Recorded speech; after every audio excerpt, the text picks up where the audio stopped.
What day is it? What day was it? How long have we been inside that house? Where is Francis and that poor guy Oliver? What have we done? These and other questions go through your mind as you're standing outside the ruin. This ruin has no roof. Most of the walls are gone. It's a much smaller house than the farm, somewhere in the middle of a forest. An overgrown dirt road leads away from it, out through an opening in an old fence, a wooden fence. A mailbox at the fence is swaying in the wind, threatens to fall any second. Dan, you know the name on the mailbox even before you see it. Skogström, number 3 Pine Road. This is your family's old summer house in Sweden. You don't know how you know that. You haven't been here since you were a child, almost a baby, and went by the name Daniel Skogström. You hear a voice in your mind. Vicky doesn't seem to hear it.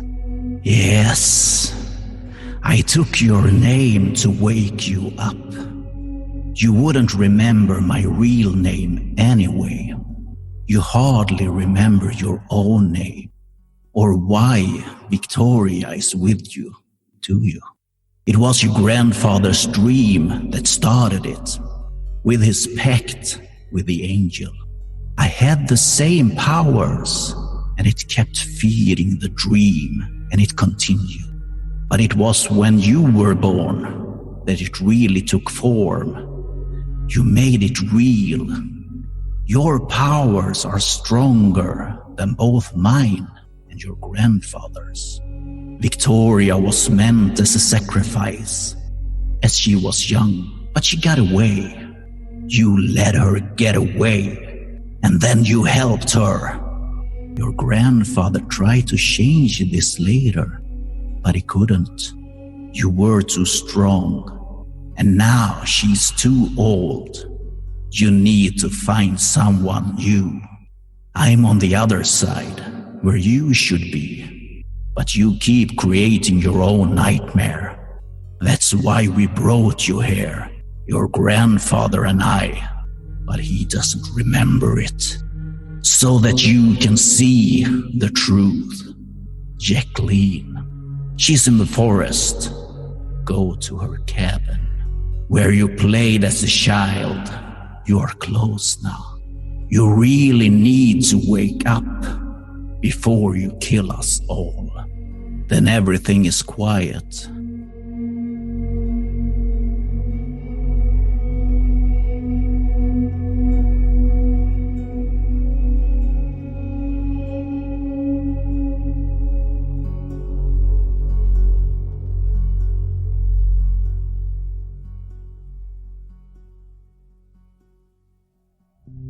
Vicky is looking at you.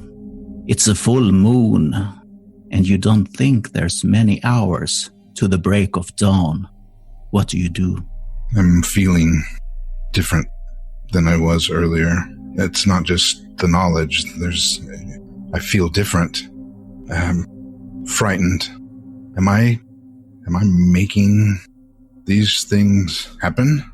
I don't know, something strange. The gun in my hand, the revolver I picked up on the floor of the house.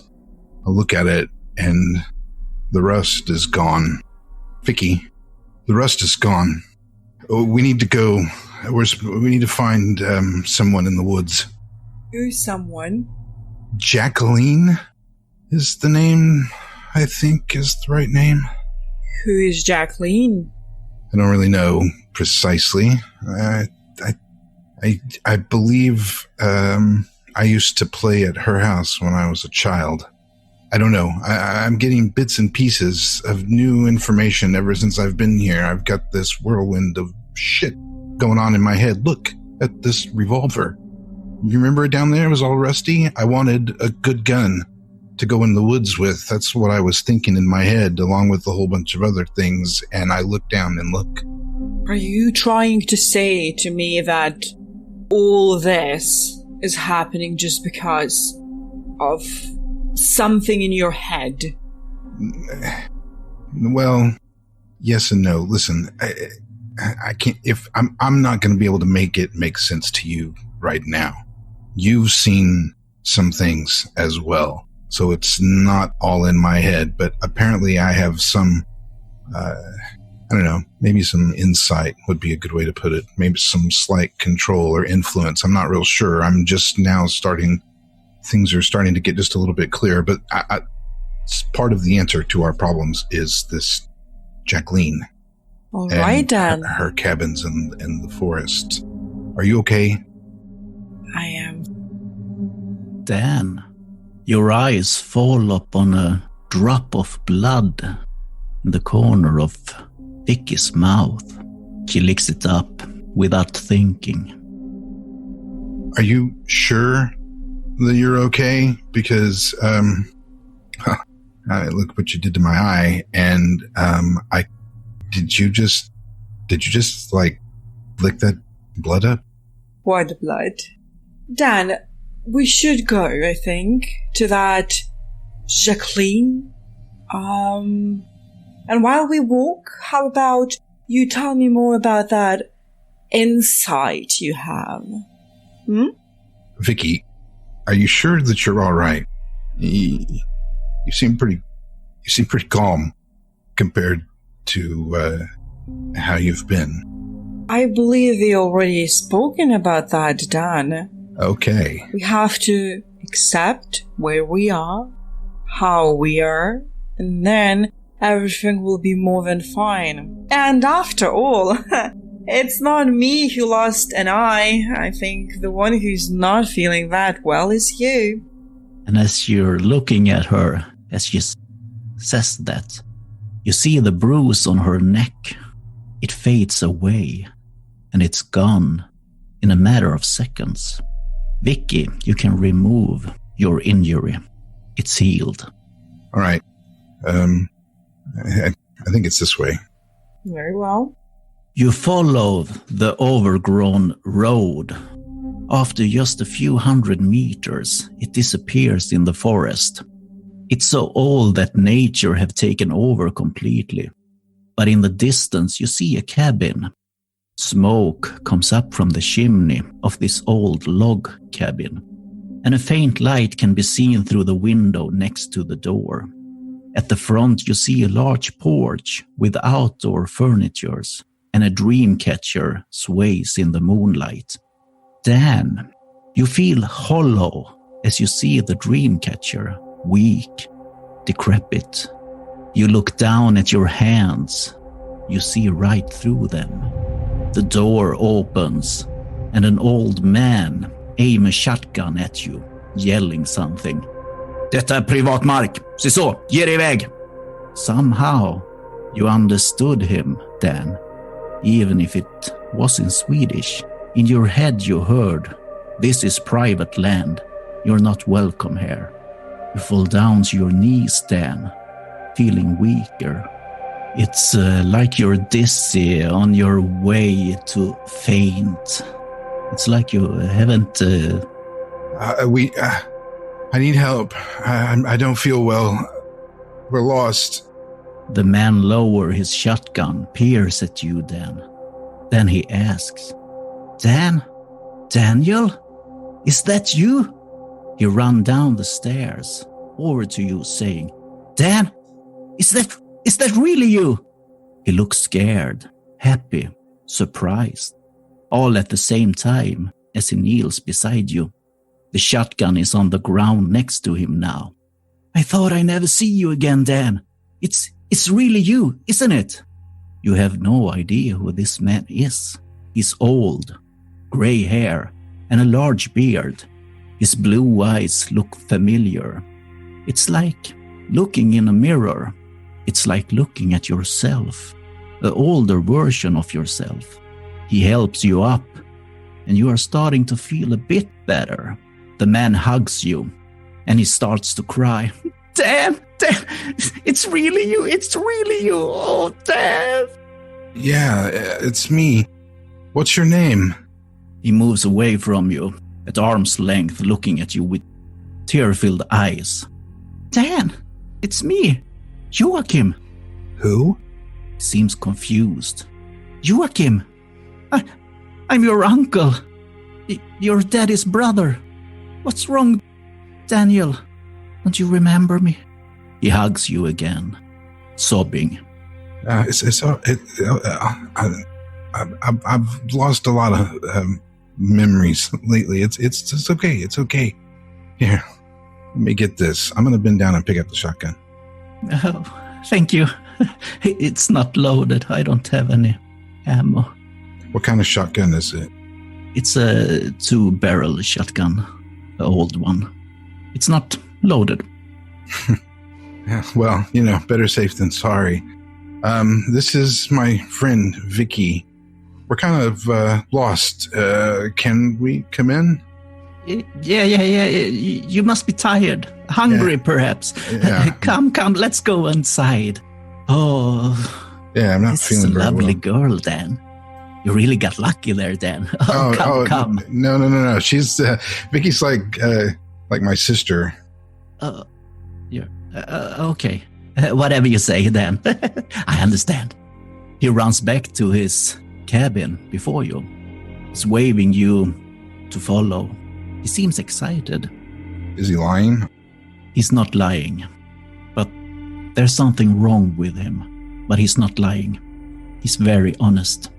I'll give Vicky a reassuring look and we'll follow him into the house. While we move inside, before we enter, Victoria would look at Dan, lean in a little bit closer. She would pause to almost whisper into his ear, Dan, do you remember the last time we met someone we consider to be your uncle? Yeah, I do. I hadn't quite convinced myself if that was real or not, but yes, I do. I'm approaching this cautiously.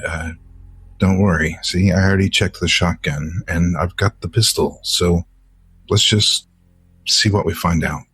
I'm just trying to be sure that if needed, you will not doubt in using that gun. If I need to use it, I'll use it. Trust me. Dan, my point of view has changed. It's very difficult to trust you. What are you talking about?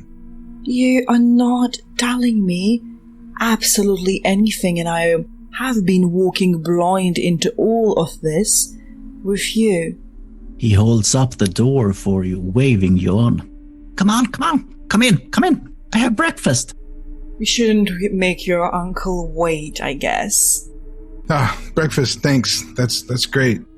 As you pass the dream catcher on the porch, Dan, it's like you get an electric shock from it. Nothing big, but you felt it just for a second as you passed it. The room inside is large. You see a stair that leads to a sleeping area, an alcove above. All the furnitures in here are old, but well looked after. It's like a living room combined with a kitchen and a working area. The smell of fried fish fills your nostrils, and it smells wonderful. Oh, sit down. He points to a table in the middle of the room. I'm almost done with the breakfast. I'll just put just a few more fishes in the pan for you. Okay? This is lovely. Jag önskar jag hade lite lök också kanske. I don't have any potatoes. The damn boars destroy the field. And that damn bear have been rummaging around outside my cabin. Förbannade jävla björnjävel ska hålla på och krångla och ha sig. If only I had a way to scare him off. He damn near got me the other day. I had been fishing my fishes, and he must have sent them as I walked back home. I swear I picked one of his fangs from the door after we smashed into it. Can you believe that, Dan? No, it sounds like you've got one hell of a fucking wildlife problem out here. Yeah. So how do you want your fish, my lady? Hoppas att hon säger något bra nu. I find them to be a bit more tasty if I leave the inside a bit raw. Oh dear. Now my fishes are well done. Well done is fine. I'm not even really used to fish for breakfast. I've always tried to stay away from Norwegian fish. The last time I had some of this stuff that was like fermented and I like threw up for 3 days. This is no salmon fish or anything like that, Dan. My lady, if you like well-done fishes, I have some for you. Jag hoppas hon säger ja nu. No, I would love to try out your special with a little bit of raw inside. Oh, shit. Oh, okay. You're gonna eat my fish. Okay. That's okay. And then, you still not like fishes as well as you when you were a little toddler. Well, yeah, fried fish. You ran around with your butt sticking out here, and we went fishing. Oh, you cried. How you cried as you catched your first fish. You didn't dare touch it, and you wanted to save it. But now you're just gonna have to keep your head cool. Okay? We only have fishes here. So what do you think? Is it okay? Yeah. What do you want to have for a drink? I only have water. And lingonberry. The blueberry went bad yesterday. De kanske inte märker det. Vi får se om de inte märker det. The blueberry went bad yesterday. They are still tasty though. Oh, don't make us wait, sir. Please bring in your fish. Yeah, it's coming. I was gonna make some juice, but there hasn't been much berries this year. I got a few mushrooms from Jacqueline's house. I think. Oh, wait. This isn't, I thought this was Jacqueline's house. No, this is my house. Where's Jacqueline's I think they are edible. If I recall, the ones on the right are the funny ones and the ones on the left. I think that's the one she used in her soup. Jag tror det är så i alla fall. Vi får väl se. Maybe it was the other way around. Mushrooms, my dear lovely lady? Oh, you're a fine girl. No mushrooms, please. I'm still thinking about your fish. Oh, how I go on. You must be tired, but it's soon dawn. So, no. We can't sleep. Gotta check those traps. Oh, you know what, Dan? Now that you are here, we could dig a great big hole. A trap for that damn bear. We could, unless you get blister. I don't think that Dan has energy for that. He needs to eat. Christ. Yeah, he got a lot of blisters when he was a little child. He was very weak. Listen, no, we're on our way to Jacqueline's house. It's kind of important. She's not home. Well, that's all right. We'll go and we gotta build a trap for that damn bear. We gotta do it, Dan. I'm not digging the giant bear-sized Dan, hole you still today. look like that little boy that used to ride on my knee and giggle as we sang the old songs. Yeah, Jacqueline, I haven't seen her for a few days now, but her mushrooms are growing well. Sometimes I take the wrong ones. I nearly shit myself the last time. I had the running for days. Okay. It's not because of her chasing me. No. She does that. Oh, probably not. Can you shut your mouth up and bring us some food, please? You know what? Yeah. We're kind of like out of time for breakfast at this point. Uncle, what did you say your name was? Joaquin? Joaquin. Okay. Yeah, we need to. What direction was? It's done. Yeah, here. Fishy. Two for you, and two for me, and mushrooms. Yeah, good. Okay, let's see it. Really, I don't think we have time for breakfast. I think we need to head on down the hill. What direction did you say that the house was in? Vicky, come on. I think we need to. I am very hungry, Dan. Yeah, you gotta eat. I'm starving. How long it's been since the last time we ate? I want to eat that fish. Why are you so being impolite to your uncle? All right. Okay. I sit down at the table. Are there already plates ready with some, forks, knives, things like that? He has plates with fish and mushroom on the table for all three of you. You look down at the plate with a couple of whole fish, soggy mushrooms, and something oily dripping from it all. It smells wonderful. On the table, a wooden jug of water, mugs and 2 wooden bowls, one with lingonberry and the other with moldy blueberries. The man is suddenly very quiet as he looks at you, Vicky, and he starts to eat with great enthusiasm. What do you do?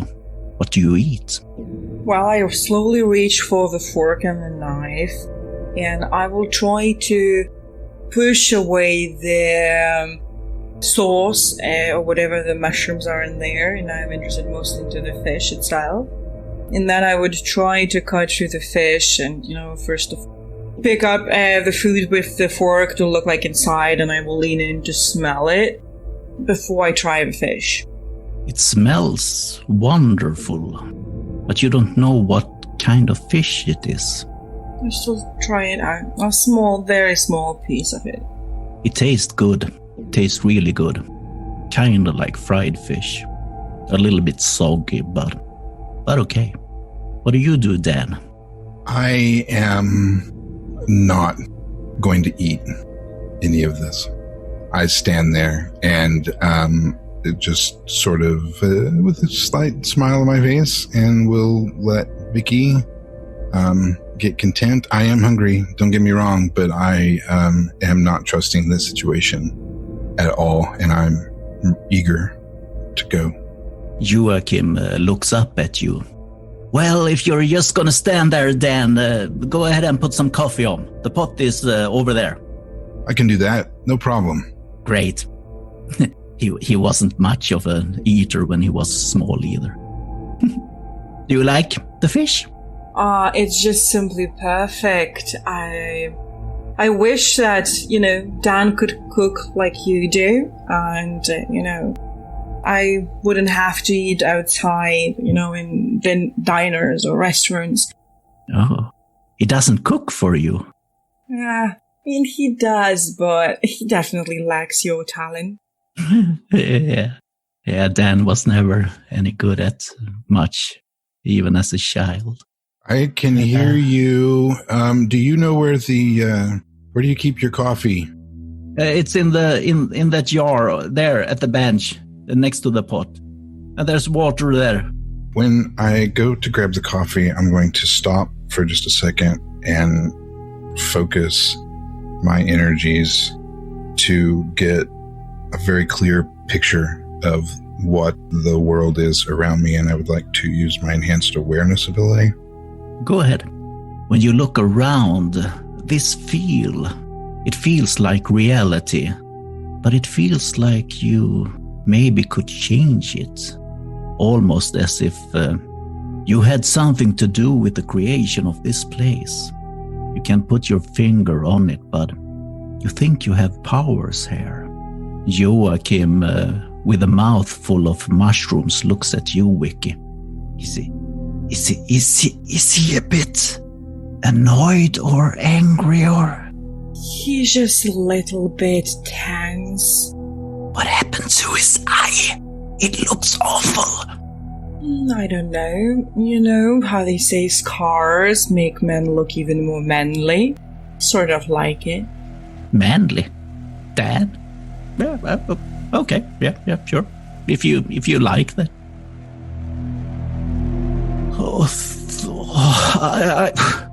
I think I picked the wrong mushrooms. Don't eat the mushrooms, my lady.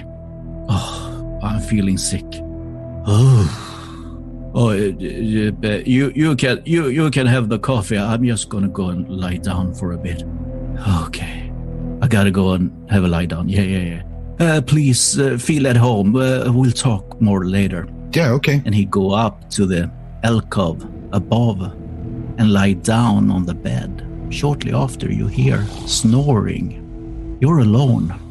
Yeah, I don't even know if I wait for the snoring, really, but once I hear the snoring, that confirms it. Has Vicky finished her fish? Are you done? No, Dan. Please take a seat, Dan. Vicky, what the fuck? What do you mean, what the fuck? What kind of language is that? Dan, take a seat. No? Well? Why are you acting this way?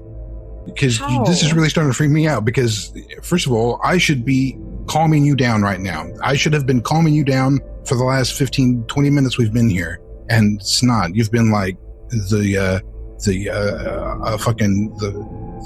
gold standard of calm for the last little while. And that is completely discerning. And so I need to know what the fuck is going on with you. You absolutely need to take a seat. At that moment, you hear a voice from outside the house, from the porch. Joaquin? Have you been in my mushrooms again, you old fool? The door swings open, and you see a woman staring at you. Jacqueline, you recognize the two sitting at the table, but you are not sure from where. Dan and Vicky, you are quite the sight. You are still dirty with soot, dried blood. This woman stops and just stare for a few seconds. Jacqueline, you can describe what they see and what you do. You hear snoring from the alcove above, and you know that Joachim have probably eaten the wrong mushrooms again. He will sleep for hours. I'm very curt about all of this. Like, I just let myself in immediately. You kind of hear, before I even approach the door, stomping of boots onto that big porch. And she just bursts in and stares down at you guys. And though her face stays fairly calm, there's this flash of surprise that goes through these very dark eyes. And she got long black hair that's been braided up in a French braid that trails down her back. She's rather tall, about 6 feet tall, exactly, dressed in black clothes, dark jeans, and just a plain t-shirt with a dark jacket over it. And she has a rifle slung over her shoulder. She definitely looks like she knows her way around the forest.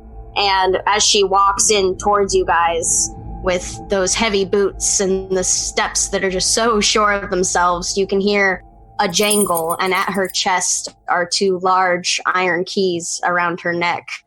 And she approaches the table, lifts her eyes to the ceiling to hear the snoring, and then drops her eyes down to the mushrooms, her mushrooms that are on the plate in front of you. Okay, who the fuck are you, and what are you doing here? As you look at these two, you see that the man have a really bad injury on his left eye. It has begun to seep out yellow liquid from it. It's hard to see, but you notice it right away. Are you, Jacqueline? I think I asked you who you were first. My name's Dan. Dan. Smith. Maybe, Skoogstrand, but I haven't quite figured that angle out yet. Do you know Daniel Skoogstrand? Does that name ring a bell to you? Jacqueline, you know that Joachim's last name is Skogsström, a strange Swedish name. She stiffens a little bit and raises an eyebrow down at Dan. A family member, I thought Joaquin was alone. Well, yeah, he said we were family. To be honest with you, I was starting to have my doubts. See, I've got this kind of a memory thing happening, so I don't really know a whole lot of stuff, but I know that I needed to talk to you. Of course, everybody needs to talk to me. And she just kind of, she gives Victoria a wide berth because she hasn't really said anything yet, and walks around her and goes through the cabinets, just flings them open, looking through. Any alcohol here? Anything to drink? Something strong? I just made some coffee. Not that kind of strong, but... There's probably something, and I'll actually rifle through the cabinets too, see if I can't help her find a bottle of something. Your uncle Dan said that he has only water and something about the grapes. Yeah, well, he's fucking loon, so don't worry about what he said. You actually find a plastic jar in one of the cabinets, tucked away behind the other things. It's half full. It's 5 liter, and it's half full, and it's moonshine. Here you go. Look what I found.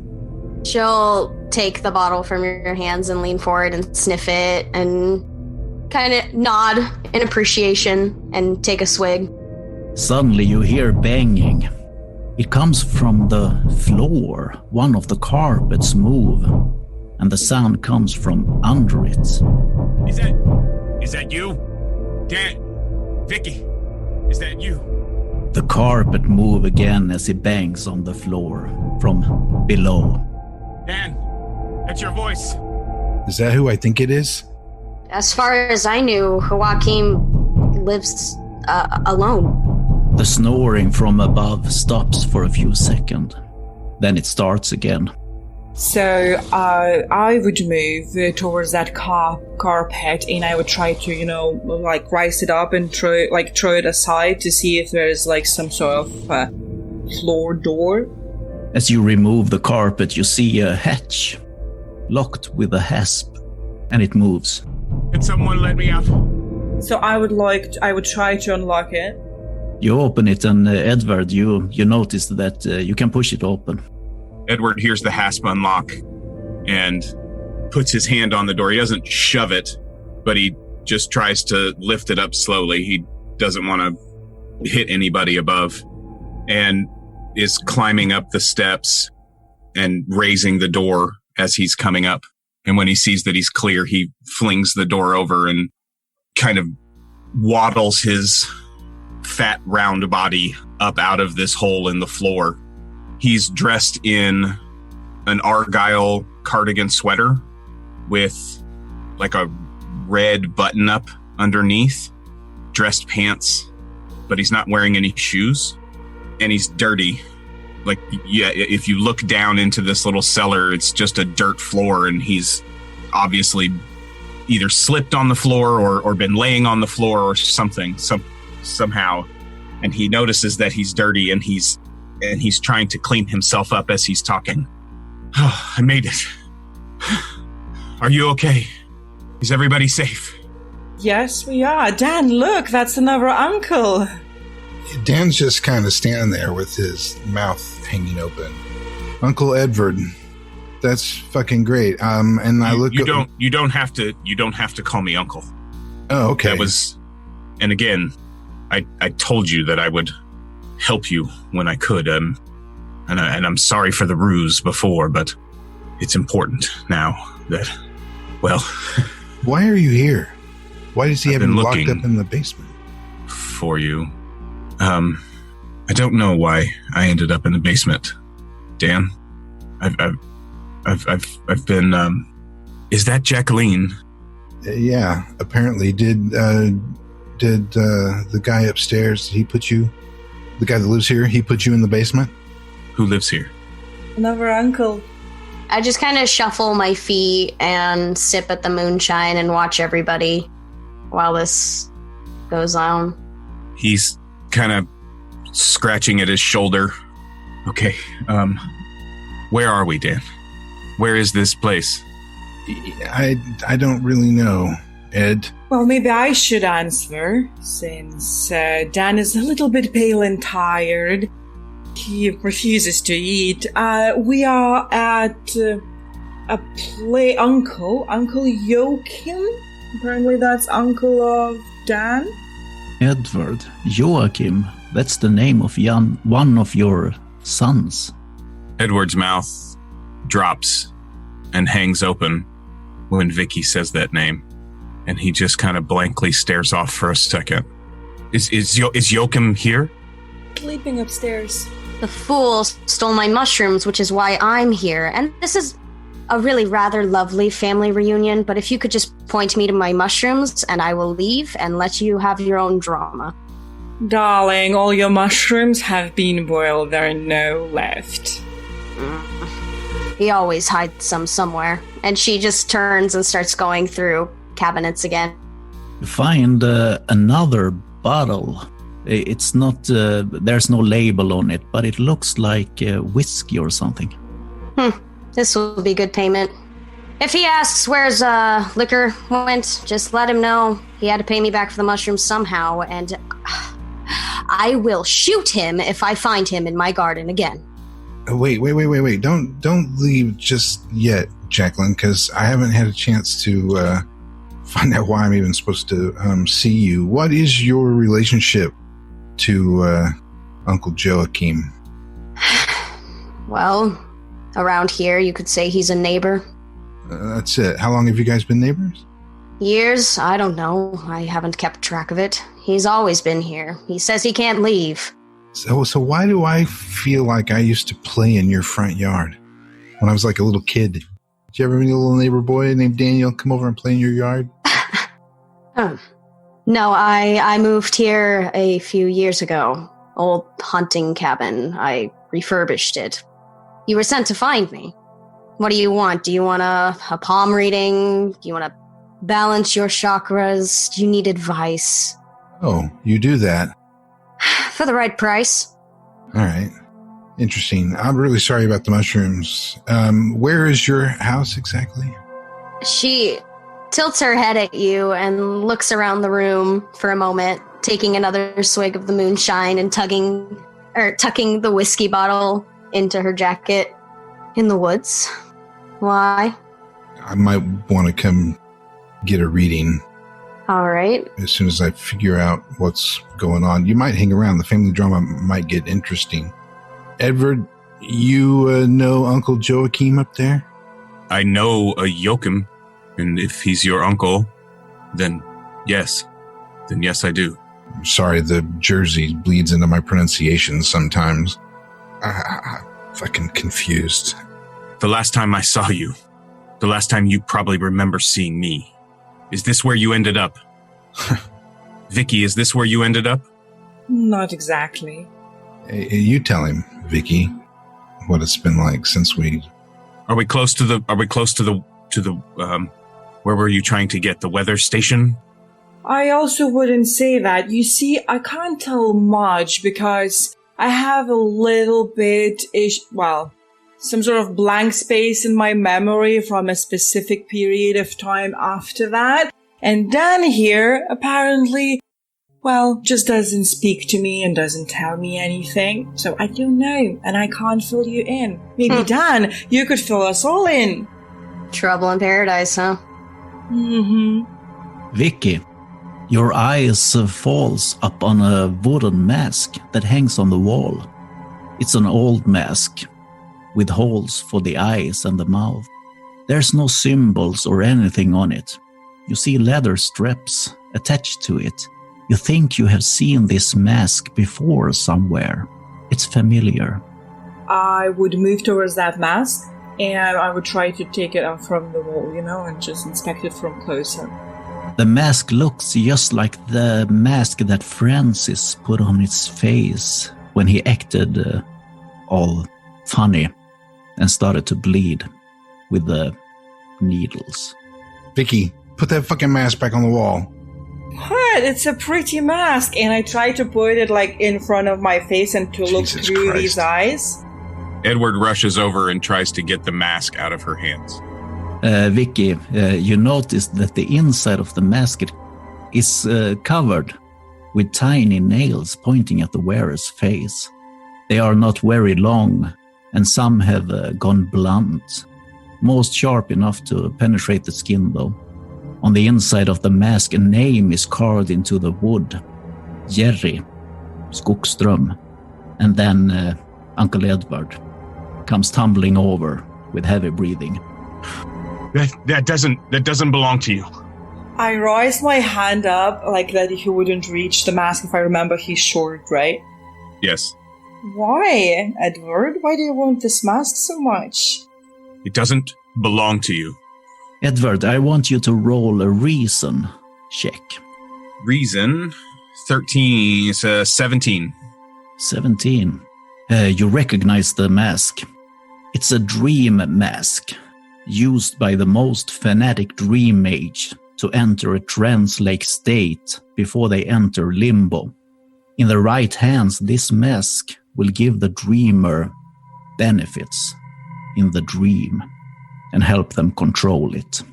Each dream mask is made by the dream mage himself, and you recognize this one It looks like one of your old masks.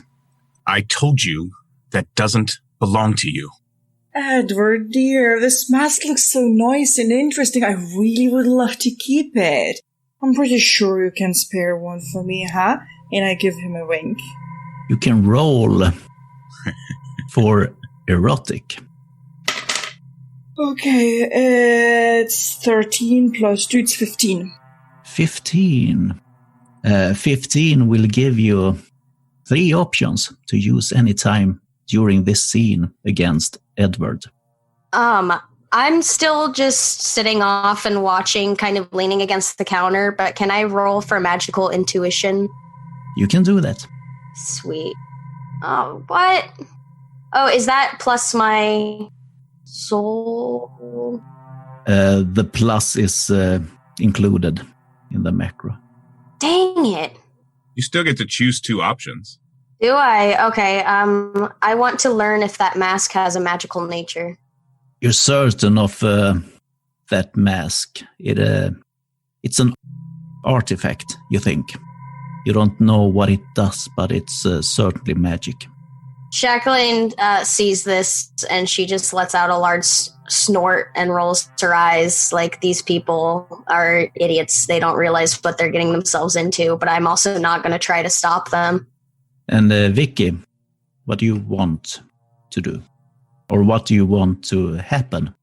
I sort of want to pick maybe one of the options right now from the 3 options, which is make them uncertain and confused, right? And then I just would say, I'm pretty sure you don't need this old mask anymore. I'm pretty sure I can keep it, right? And I just want to try to convince him that he doesn't need it. Edward, you feel strange. Vicky seems to have some sort of power over you. You can't really pinpoint it. Lust starts to evolve inside you as you look at her, and you're confused by the situation. Edward, he had started to make this move and was getting agitated about her having the mask and touching the mask. And it's almost as if he loses track of what he was saying, and you hear him under his breath. He says, "Yokum," and he takes off and runs up the stairs. He's going to be asleep for hours. Good luck. It's a sight watching this old fat man run. He's 5.5 feet tall, almost as big around as he is tall, and it's more of a waddle. And he's trying to get up the stairs very quickly, and it's, but he doesn't move quickly at all. He's straining. By the time he gets up to the first landing, you can already hear his breath heavy. Yokim. And then he disappears at the top of the stairs. You come up and you see an old man in a bed, lying there snoring. At first you don't recognize him, but after a while you see it is your son, Joachim. You thought he was dead. Here he is, alive, and older than you. He just stands in the doorway, just staring. What do you do downstairs? I'm kind of confused, and I'm Vicky, what the fuck are you doing? Why are you messing with that thing? So, not actually reacting much to what Dan is saying, I look back again at the mask, which seems to be so familiar to me.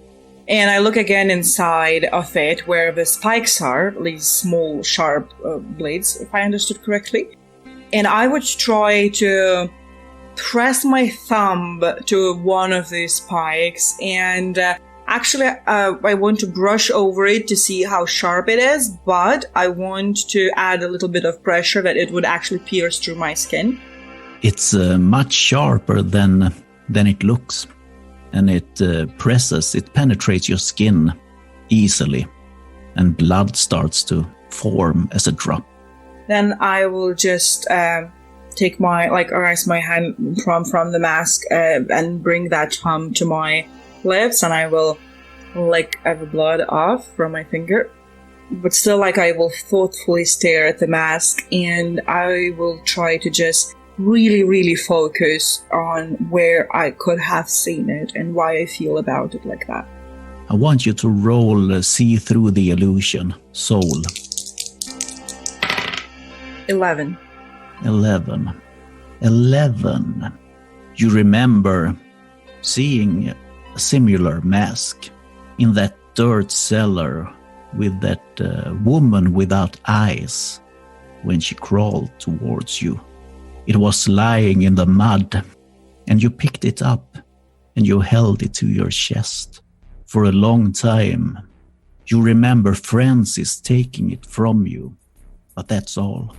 It makes you feel angry, but then you remember Francis put it on his face, and you remember Dan shouting something at Francis, and you saw blood, and you start to feel a hunger, and the anger goes away. What do you do, Dan? Dan's going to try to take the mask away from Vicky and just put it back on the wall. I'm not going to look at it. I just want to take it out of her hands and put it back on the wall with one hand if I can, and I'll touch her shoulder with my other hand. We don't need to mess with this. Francis found one like this, and this needs to go back up on the wall. Vicky, as Dan is saying all that and touches your shoulder, you see the name inside the mask. It's another Skogström, a Jerry. Who's that? Dan, please don't touch me. And no, I'm not going to put this mask on the wall. Maybe instead you could tell me who's Jerry Skogström. Apparently that's maybe another uncle of yours. Jerry? That's your father's name. I think that might be my dad. Oh, so maybe actually this mask belongs to you. As a heritage or something like that. Look, it has your dad's name. Will she let me take the mask and look at the dad's name? She will let you look at the dad's name. She'll not give you the mask. Yeah, that's pretty interesting. Jackie, do you know anything about the mask? Not specifically, no. That's disappointing. Sorry that I can't meet your expectations. But you still know something. Oh, yes, of course. You just fed blood to a possibly cursed mask, so I know something's about to happen. Oh, see? That's already like 1,000 times more information than I've had all along. I'm not a fountain of endless knowledge. I just know that it's magical, and you tend to stay away from things such as that, not take it down from walls and touch it with your finger. Who are you people specifically, and what are you doing in the woods? What happened to your eye? I'm completely on board with that. Well, see, Vicky here, in a fit of emotion, clawed my eye, causing this particular injury, which is why I'm so interested in her particular calm state of mind. Okay. We see this, your relationship with magic. That's pretty interesting. That's very interesting because Dan said that he believes that he needs to meet you, and he couldn't explain to me who you are. Vicky's really keyed in on specifics, and see, if things aren't making logical sense to me, it's really kind of pointless for me to start blabbing them off to other people who didn't experience them, because they're not going to get it. They're not going to understand, and they're going to be just even more confused. Are you calling me an idiot, Dan? I'm not an idiot. I think I understand more than you do. I'm not calling you an idiot, Vicky. Anyways. So why are you hiding so many things? See, you use the word hide.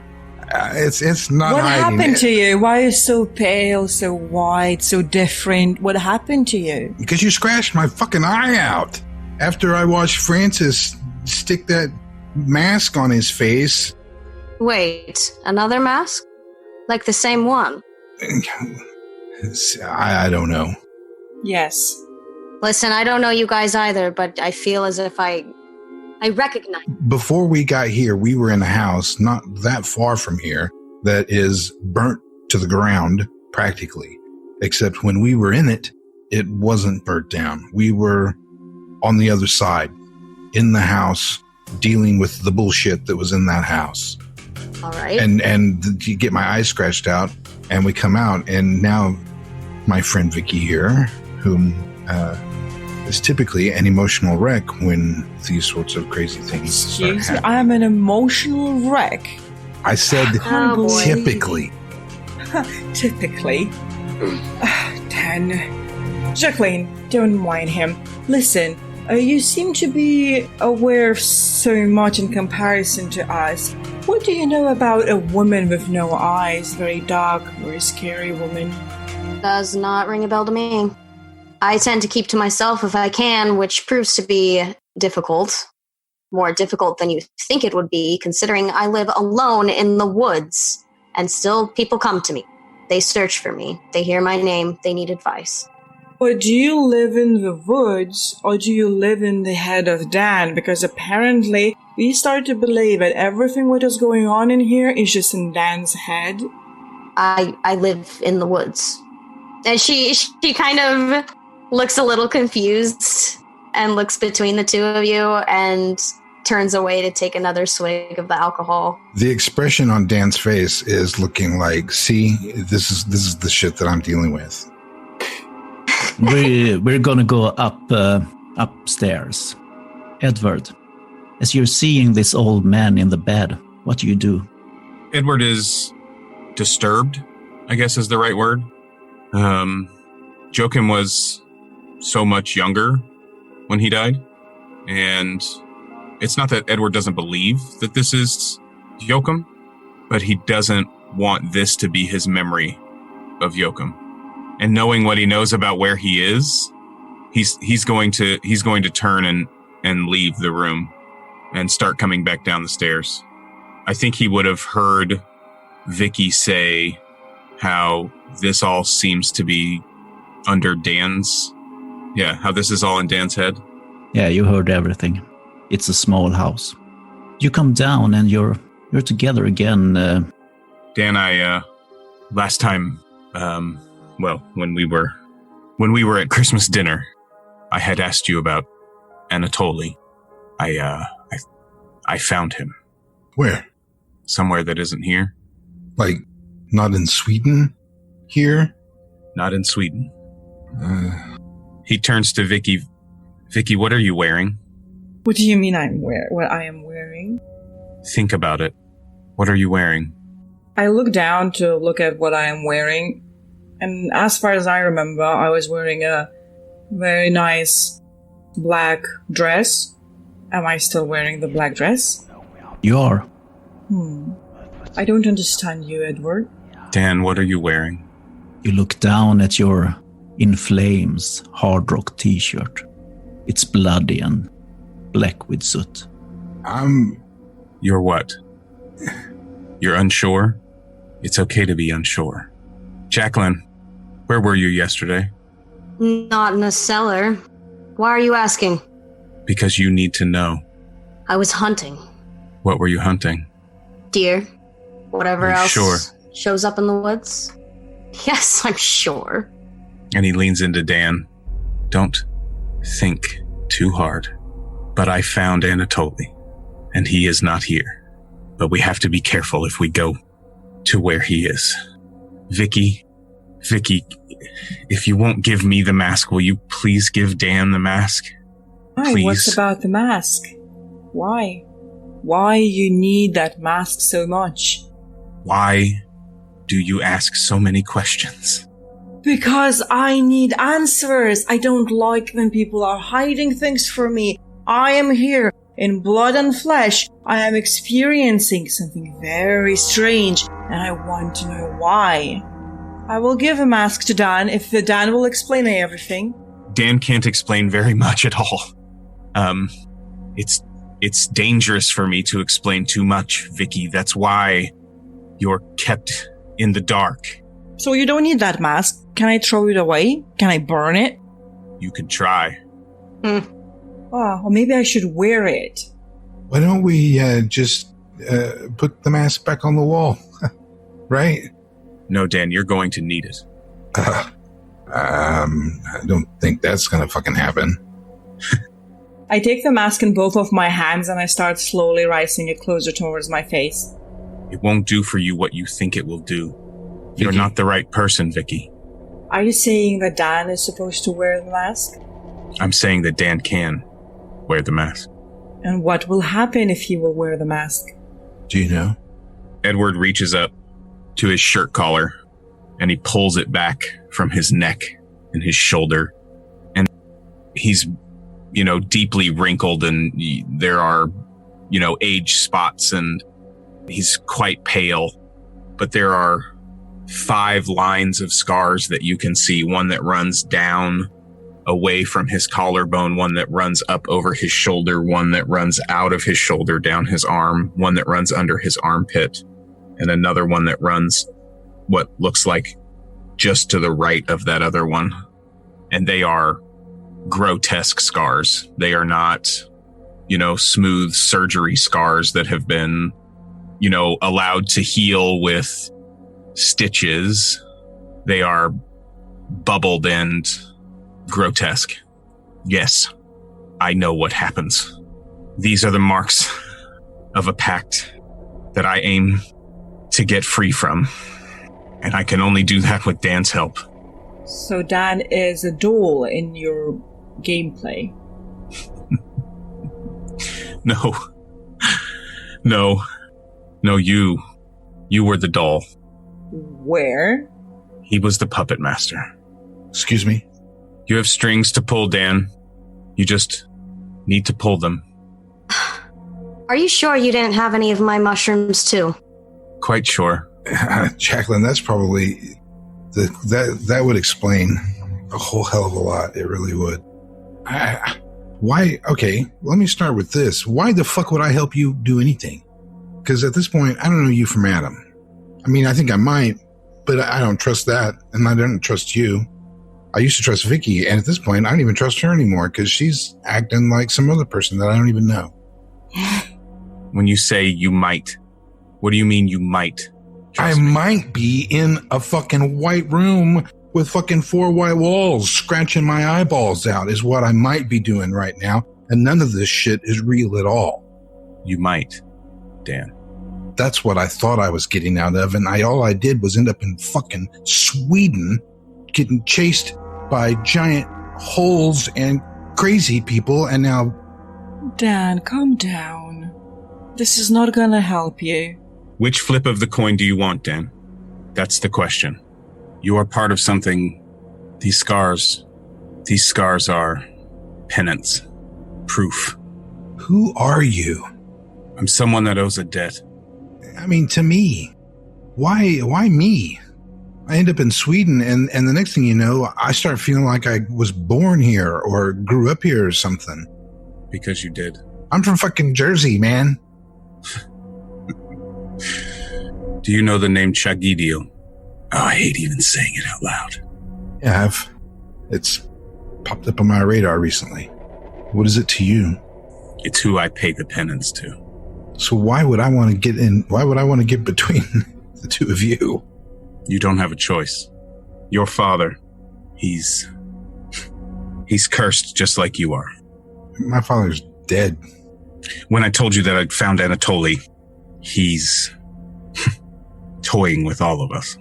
Jacqueline, when you hear the name Anatoly, you have heard it a couple of times now. I want you to roll Keep It Together. 16. You're keeping it together, but the name Anatoly brings fear to you. It scares you. You don't know why.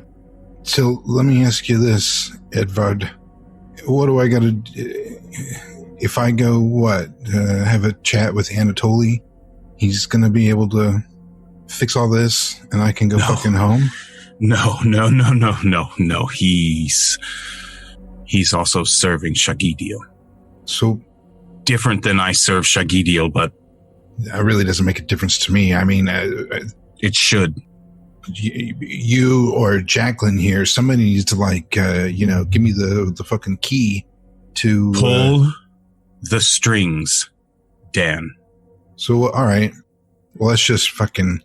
I'm feeling froggy today. Let's see if we can't just get Anatoly in on this. Excuse, who is Anatoly exactly? Dan's gonna just kind of squint his eyes and grit his teeth, not focusing on the pain the best I can, and I'm going to try to get some control over this and use my, I don't know if it's going to work, my dreamer ability. What are you trying to do? Well, confirm one thing, and I'm going to just bring Anatoly here or go there, whatever works out. Well, who is this Anatoly that you keep mentioning? I'm thinking. Hang on. Okay, well, you should answer my question, maybe. It's a man who killed my parents. It's a man who I stabbed 3 times while he was trying to probably rape me, and instead he strangled me. Okay, so why do you guys want anything to do with him? And how do I factor into this exactly? I just came for my mushrooms. I would love to know that too, actually. Edward, who is she? If I am the doll and he is the puppet master? I'm not sure yet. Dan, what do you want to happen? What I want to have happen is that Anatoly show up while I have this nice shiny new pistol in my hand, and we're just gonna get this problem solved. Dan is used to finding a problem in his world of computers, and then it is tackled until it is fixed, so that you can get on down the road of getting done whatever needs to get done. So if Anatoly's a problem, then we're just going to bring him here, pry him for questions, and kill him if that's what we have to do. Suddenly you find yourself in a hospital corridor, alone. In front of you, you see Anatoly. He looks up at you from a clipping board, surprised. It's night. You're in Jersey City, in Bergen Asylum. You have your gun. What do? I raised the gun and pointed at him. He doesn't say anything. He's 2 meters in front of you. He looks surprised, though. Why does everybody keep telling me about you? Dan, are you waking up? We're not going to go down that road. That's not the conversation I want to have right now. It doesn't matter if I'm waking up or not. I want some answers. What am I supposed to do with you and all of these people? What did they do to Vicky? Vicky. She's a sacrifice. The sacrifice that got away. Thanks to you.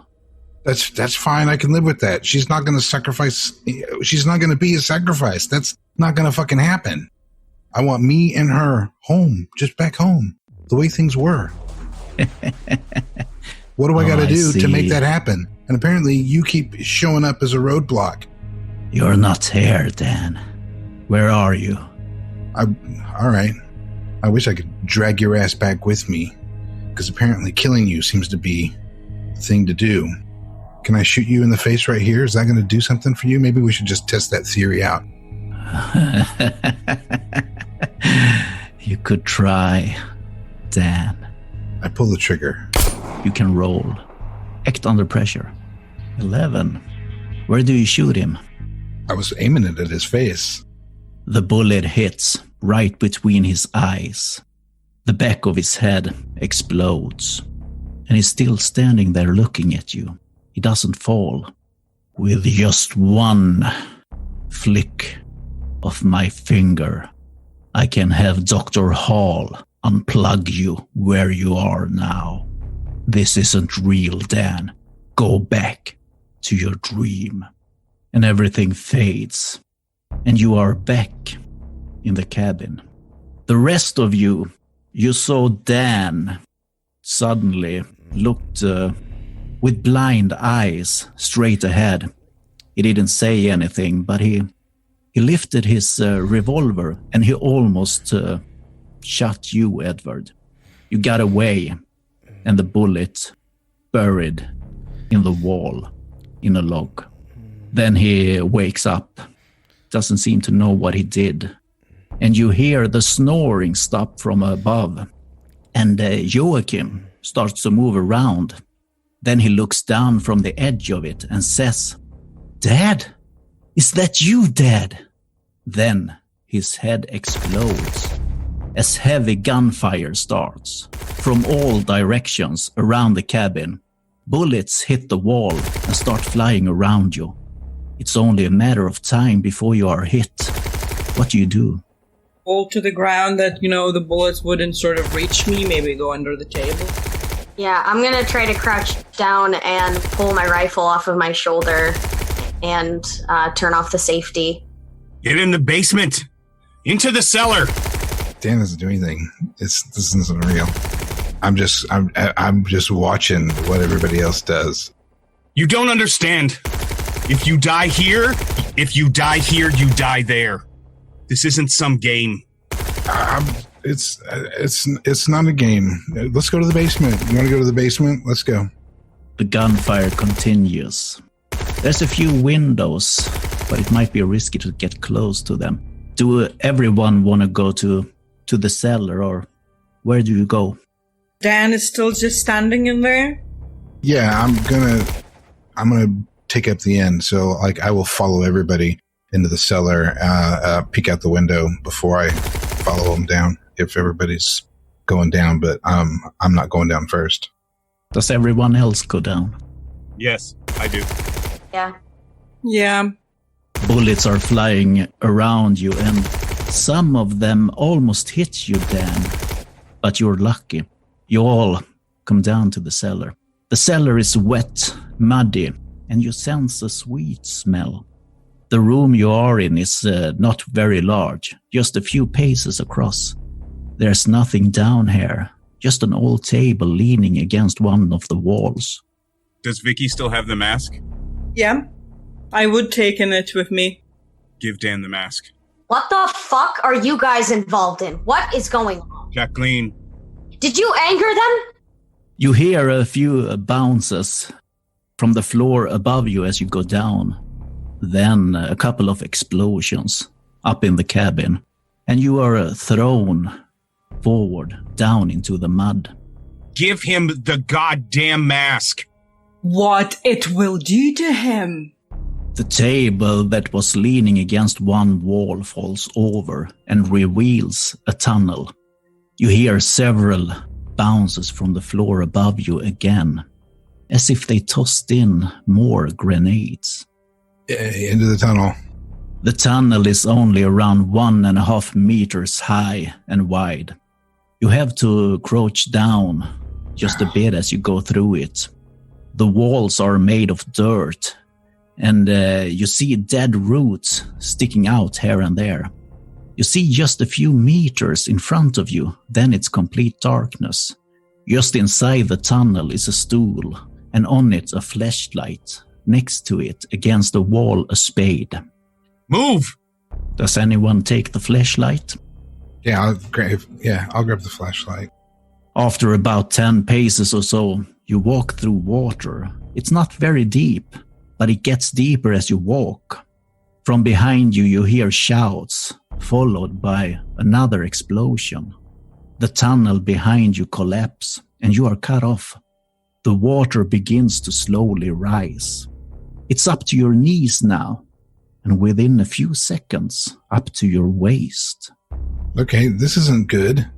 Keep moving. You keep going forward. The tunnel got to end somewhere, right? The water keeps rising, and soon it's up to your necks. The tunnel is still only 1.5 meters, and the water is dark and muddy. After just a minute or so, you come to the end, and you feel that the ground is gone. There's a hole. It seems pretty large, but you see nothing in the water. The only way to go is down, into the dark water. What do you do? Fuck. I think we have to go down. I look at Edward. Our heads are still above the water, right? Yeah, you all have to crouch down, so you're kind of at his level. Okay, so I look at Edward, and then I look at Dan, and then I look at the mask in my hand, and again at Edward. He has to wear it, right? Yes. I move closer towards Dan. And I would try to put the mask on his face. Yeah. What do you do, Dan? You let her? No. I was, it's like, pulled back. What the fuck? It'll be alright. Dan, trust me. Everything will be alright. Yeah, I thought this was a dream, and now we're about ready to drown. Just let me do it, okay? Just let me do it. Don't resist. I will try to bring this mask closer and closer towards his face. And I would try to hold him with one of my, other hand, by his shoulder, that he wouldn't move away from me. Edward's going to take him by the hand, too. I'm going to hold his hand. And as she's moving closer with the mask, this was your father's. And his father's before him. What do you do, Dan? I'm going to resist. I would try to just be as quick as possible then at the end if I see that he resists, but I will try to put it on. Vicky, you can roll Act Under Pressure. And Dan, you can roll Avoid Harm. I got 10. 9. There we go. There, Dan's back. Vicky is... she's very strong. And she holds you in an iron grip. She puts the mask on your face and you feel the needles, probably 100 of them, penetrate your skin in your face.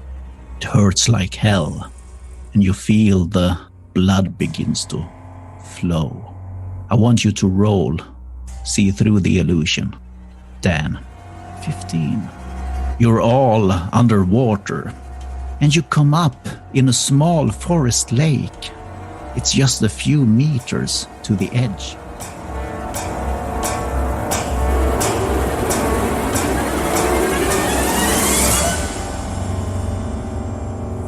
Around you, there's a forest. And a few hundred meters from where you are, you see a valley. You get up from the water, all of you, and look around. Jacqueline, you know the forest well, and this is a place you have never seen before.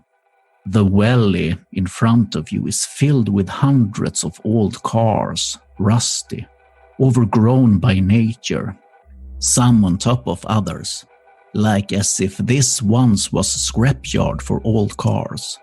Down at the center you see an old building, sheet metal walls, and a green wooden door next to a large gate on one of the sides.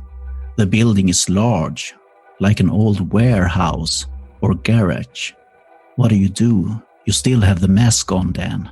Doesn't hurt anymore. What the fuck? Took the words right out of my mouth. He's still bleeding. He's bleeding.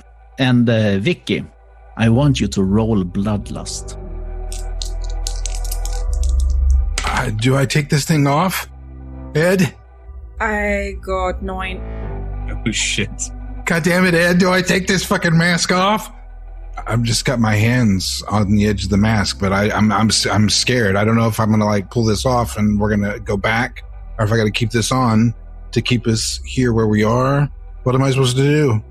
Starts to hurt now. You can take it off. I pull the mask off. Your face is a bloody mess, and Vicky rolled a 9, which means you can't resist the urge to feed. And you throw yourself over Dan and start to suck the blood from his face. Vicky! Jacqueline, help me! What the fuck? Help me get her off of him! Can I shoot her? What is she doing? Who are you? Shh, Dan. And I interrupt, in a little bit, my wish, to drink that blood, just to calm him down. I will grab him and press tightly to the ground, and I'll try to, lick the blood. But when I say, shh, Dan, shh, everything will be alright. At the same time, I place a peck on his cheek, and then again, I start, indulging into my bloodlust. Do you want to try to affect him with your erotic nature? Because I need him to be calm. Yeah, you can roll for that. So it's charisma, right? Not soul. Yeah, then it's charisma. 17. Ooh, 17. You can choose 3 options. But the real question is, what does Edward and Jacqueline do when they see this? She has a small moment of panic, but she'll go forward and try to help Edward take Vicky off of Dan. Before you do that, how do you try to affect poor Dan, Vicky? The person must have you and will abandon their normally reasonable behavior to do so. I choose that one option. Yeah, Dan, you're filled with lust, and this is a sexual act. You want Vicky now. And Edward and Jacqueline, you come over and you can tell me what you do. Edward waddles over and is trying to pull her by her arm off of Dan. I'll briskly walk to the other side and take her other arm. Both Jacqueline and Edward can roll act under pressure. The one with the highest roll will be the one that I count. 14. Act under pressure is coolness. Yeah, they're 8. 14. You grab a hold of her and start pulling at her. Vicky, you can roll avoid harm. That's reflexes. 9 and 6 is 15, and plus 2, it's 17. You're starting to pull at her, but she had a firm grip on Dan. And as you're looking down, Dan seems to like what is happening, and she sucks his blood from his face. After a while, you get her off, and Vicky, you're satisfied. That was amazing. That was just simply perfect. Dan, you also find this pleasurable. I'm just going to lay there. I was about to lose my mind, and then for some reason, a completely different emotion came over me, which I don't know if I would feel the want and the unsettling nature of the knowledge, but I'm just going to kind of lay there and indulge in the not feeling bad for a moment. Lay there with my bloody face, ripped fuck, and a smile, my eyes closed, just taking a moment. And the rest of you, what do you do? Are you two done? Yes, I am full, thank you. I say when I'm trying to clean off my lips. You're full. Yes, I am. You're full. That filled you. Okay. I'm no longer hungry. I am feeling much better, less angry. I think there needs to be a bit more explanation here. I lived in the woods for years. I don't know where we are. And those, whoever they were, with the guns. I've seen men with guns come through these woods. What have you done to incite them to come here? Edward, I think you would be the right person to answer this, wouldn't you? Likely. I can only guess. Oh, please guess. I would love to hear that. They don't want Dan to be free. I don't know if it's Anatoly. Anatoly, that... There's that name again. Is he part of them too? Those folks in the research station who won't leave me the fuck alone. I can't... That's all I wanted to do, was to be left alone. And now I get dragged into this. You know about the research station? Yes, I know about the research station. These are my woods. Is it far from here? About half a day's walk if we were at the cabins still. I've never seen this. I don't know where we are now. I don't know. This doesn't seem so bad right here. I'm feeling pretty good. Let's just build a fucking house I'm and sure you are. cash it in. Fucking put it back in your pants, you disgusting American. Oh. We don't want to go up there. There's a big giant fucking monster up there. Is that the Chigidil thing you were talking about? No, Shagidio is much worse. Huh. God, my face hurts. You don't seem too bothered. Dan, you have new feelings towards Vicky. It's strange, but you still want her. and you feel really good. You can raise your stability by 2. And you feel drawn to the large building, the warehouse, or whatever it is in the scrapyard. It's maybe 400 or 500 meters from you in the valley.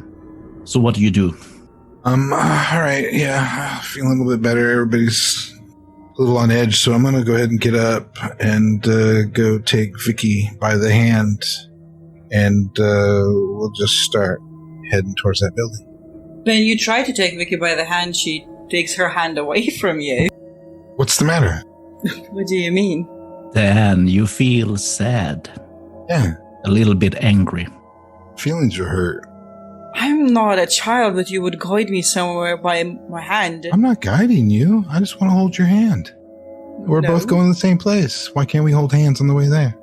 Because I don't want to. Because if you don't remember, you sort of called me unstable. I remember just a couple of minutes ago you were on top of me sucking on my face, and I was kind of liking that. So I was simply hungry, and I don't care what you liked or not. Hungry? Is that what you call it?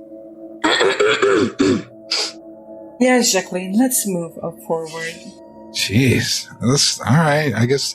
All right. Then everybody, let's go. Jesus Christ.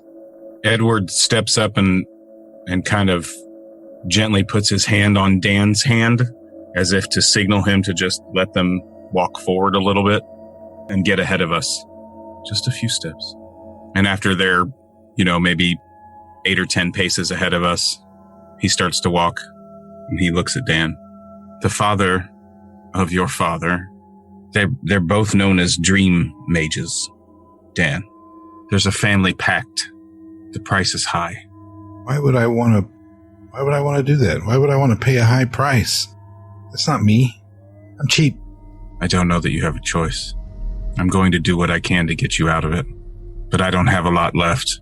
Man, everything's so fucked up. My head hurts. Sounds like there's a lawnmower going on inside of it.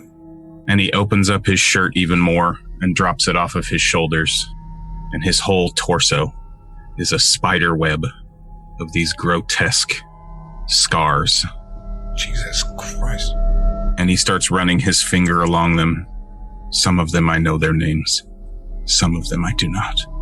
I don't want you to be forced to do the horrible things that I have done. I think you can break this curse. You kept her. Kept who? Vicky. Vicky's just a friend. I helped her out. You did help her out. That's true. We were like buddies. She didn't know anybody. Dan, I likely don't have much time left.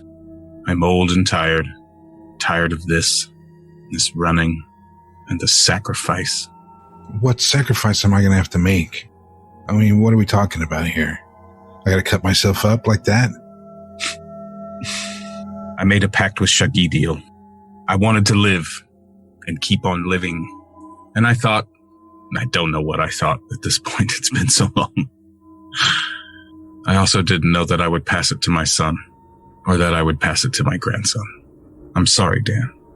Well, listen, I'm a computer guy. Garbage in, garbage out. We just gotta go get this fixed. I keep waking up in new places. Here's this fucking building. I guess we gotta go in here.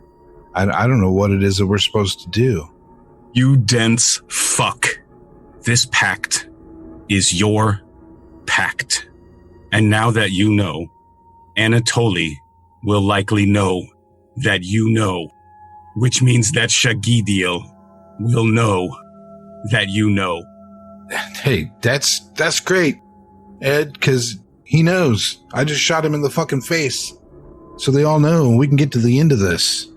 What do you mean you shot him in the face? Anatoly. When we were back at the place, man, I just put myself wherever he was. I mean, it didn't seem to, blew his head off, but he was still yapping. So I don't know if he's actually dead, but fucking felt good. You got it to work? You pulled the strings? Yeah, I was there. I saw him and shot him in the face with my pistol. Is that good? No, it's probably terrible. And if whatever gets us to the, to the top floor. I want to get on the express elevator. Vicky is obviously fucked up, although she's kind of growing on me. But she had a life, man. She was going to be a model. She had the things she wanted to do. It's my fault. Apparently it really is my fault that she's messed up in this. Dan, you're not the only one that can pull strings. All right. You really think that she was going to be a model? You really think that you were working for the government? You have so much to learn. And he's just going to keep walking. Let's get some rest. I'll walk into the building and double check the number of bullets that are in this gun as we go in. You have 5 bullets left, and you come down to the big warehouse. It's almost like a warehouse on a airport or something. It's that big. You're by the green door, a wooden door. It doesn't seem to fit with the rest of the building. It's next to a large gate. What do you do? I'm just strolling the fuck in like I own the place. You enter the building. It's dark in there, and you take a few steps in. Suddenly, a stench of garbage hits you and almost knocks you out. The door behind you is slammed shut as soon as you're all inside. In the center of the large open area that covers the entire building, a light shines down from the ceiling. Piles of old garbage are spread around the room, and on top of the center pile you see a large man with 6 arms, no eyes, and you hear heavy breathing from him. He have green shorts, dirty and worn out long ago, yellow plastic sandals, but nothing else on. His chest shows scars and staples after an autopsy. He says, "So, what could I possibly offer the Dream Walker?" The man raises 2 of his 6 arms, pointing at Edward, and the other at Jacqueline. "Why have you brought these broken shells into your dream? No matter. They are of no importance." As he says that, both Jacqueline and Edward are frozen in place, like 2 statues. You still see the surroundings, but it's like if you have marble veil over your eyes, and all you hear is silence. The fat man looks back at Dan and Vicky. "So, 2 deals for 1 swap. This is a first. But before you tell me what you desire, let me tell you what I want in return. The one you know as Dr. Sebastian Hall have a notebook bound in skin from his victim's genitals. A round symbol with a triangle in the center. Bring me that book without opening it. And your left eye, Dan. And your desire will be granted."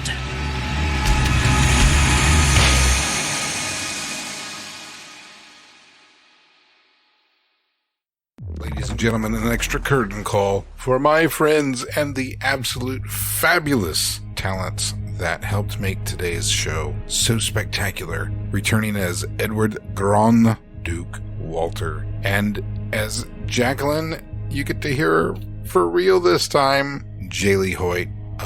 Thank you guys so much. It was so much fun. Thank you for listening to The Experiment, a Cult Divinity Lost actual play podcast from TTRP Theater, featuring Peter Samuelsson, Minta Krikomi, Mitchell Wallace, and myself, Curtis Wilkins. The game Cult Divinity Lost is produced by Helmcast. Music used in this episode is thanks to Coac and Incompetech. Find all of our productions at ttrptheater.com. If you enjoyed this podcast or any of our other productions, consider supporting TTRP Theater by visiting our Patreon page today. Exclusive benefits start for as little as $1. Thanks again from Peter, Minta, Mitchell, myself, and all of us here at TTRP Theater.